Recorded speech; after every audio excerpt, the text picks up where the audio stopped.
गुजरातस्य गौरवाय राष्ट्र कल्याण हेतवे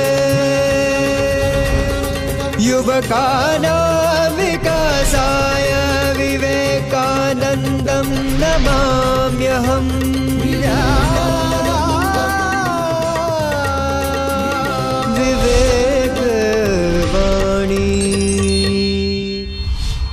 विवेकानंद का दृढ़ विश्वास था कि उत्कर्ष का मार्ग एकत्व है।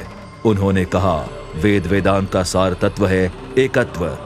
समय बीता जा रहा है और व्यर्थ के वितंडावाद में हमारी संपूर्ण शक्ति का क्षय होता जा रहा है। तुम्हारे सामने सबसे महान कार्य पड़ा हुआ है। जात पात छोड़कर समाज के लाखों लोगों का उद्धार करो। यही ब्रह्म है, वेदांत है। विवेक विचार। हम सभी के मन एक हो, हम सबके विचार एक हो, हम सबके मत एक हो। ये अभिलाषा वैदिक साहित्य में अभिव्यक्त हुई है और स्वामी विवेकानंद ने इसी अभिलाषा को बार बार अलग अलग मंच पर और विश्व मंच से दोहराया है।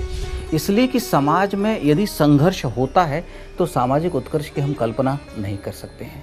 इसलिए जब राष्ट्र, देश और समाज यदि हमारा लक्ष्य हो तो हमारे विचारों के जो मतांतर हैं वो कम हो, हमारा संघर्ष कम हो। ये तभी होगा जब हमारे मन एक हो। और जैसा कि उपनिषद कहते हैं, एकमेव अद्वितीय ब्रह्म, यहाँ ब्रह्म के अतिरिक्त कुछ है ही नहीं, हम दो हैं ही नहीं, हम एक हैं। तो एक समाज की कल्पना, एक राष्ट्र की कल्पना यदि हम करते हैं तो हम सबके मतभेद कम हो सकते हैं।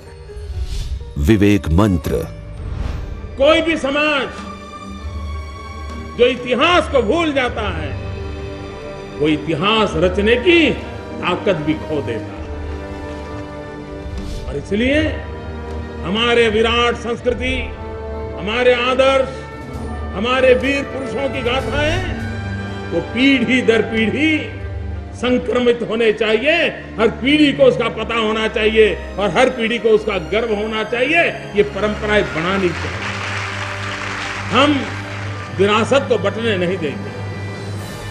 इस देश के लिए जीने वाला कोई भी इंसान होगा, वो किसी भी विचार का क्यों ना हो, लेकिन मां भारती के लिए जीवन खपाया है, हम उसके सामने अपना सर झुकाएंगे। और इसलिए भाइयों बहनों, विरासत को बटने का जो षड्यंत्र चल रहे हैं, हम संकल्प करें। हमारे लिए गांधी भी हमारे हैं, राणा प्रताप भी हमारे हैं, सबको ही हमारे हैं, ये भाव जगाएं।